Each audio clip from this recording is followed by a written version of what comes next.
માર્કેટમાં ગઈકાલની તેજી બાદ આજે એપ્રિલ વાયદા સિરીઝની શરૂઆતમાં બંને તરફના વલણો જોવા મળ્યા। નિફ્ટીમાં આજે એક સમયે 23,504ના ન્યૂનતમ સ્તર બન્યા, જે બાદ નીચલા સ્તરથી સારી રિકવરી આવી અને 23,600 ને પાર કારોબાર નીકળ્યો। નિફ્ટીમાં ONGC, Tata consumer, HUL, Kotak Mahindra bank અને નેસ્લે સૌથી વધુ વધનારા શેર, જ્યારે ઘટનારા શેરમાં M&M, વિપ્રો, શ્રીરામ ફાઇનાન્સ, સિપ્લા અને ડોક્ટર રેડ્ડીઝનો સમાવેશ। નિફ્ટીની સાથે સેન્સેક્સમાં પણ મંદી સાથે કારોબાર શરૂઆતી કારોબારમાં જોવા મળ્યો। સેન્સેક્સમાં 200 પોઈન્ટથી વધુના ઘટાડા સાથે 77,400ની નજીક કારોબાર જોવા મળ્યો, જે બાદ રિકવરી આવતા 77,700ની તરફ કારોબાર જોવા મળ્યો।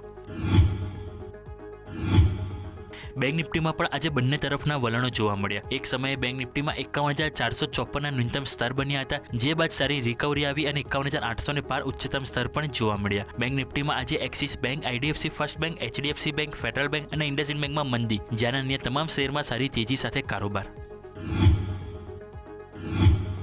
મિડકેપ અને સ્મોલ કેપ શેરમાં આજે સારી ખરીદારી જોવા મળી। મિડકેપ ઇન્ડેક્સમાં આજે શરૂઆતથી સારી તેજી આવતા એક સમયે 52,473ના ઉચ્ચતમ સ્તર જોવા મળ્યા હતા, પરંતુ ઉપલા સ્તરથી મામૂલી દબાણ આવતા મિડકેપ નિફ્ટીમાં 52,000ના તરફ કારોબાર સરક્યો। સ્મોલ કેપ શેરમાં પણ આજે મામૂલી તેજી જોવા મળી। એક સમયે સ્મોલ કેપ નિફ્ટીમાં 16,350ના ઉચ્ચતમ સ્તર બન્યા હતા, જે બાદ મામૂલી દબાણ આવતા 16,200ની તરફ કારોબાર સરક્યો।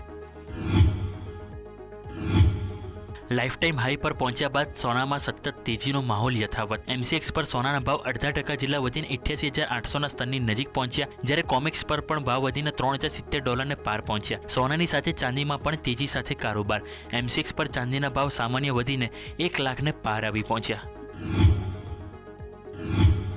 ક્રૂડ ઓઇલના ભાવમાં સતત 3 દિવસ તેજી બાદ આજે મામૂલી મંદી જોવા મળી। MCX પર ભાવ સામાન્ય ઘટીને 6,000ની નીચે પહોંચ્યા, તો આંતરરાષ્ટ્રીય બજારમાં બ્રેન્ટ ક્રૂડના ભાવ વધીને $74ની નજીક જોવા મળ્યા, જ્યારે ક્રૂડની સાથે નેચરલ ગેસના ભાવમાં પણ આજે મંદી જોવા મળી। નેચરલ ગેસના ભાવમાં આજે 0.5% જેટલો ઘટાડો આવતા 335ની નજીક ભાવ જોવા મળ્યો।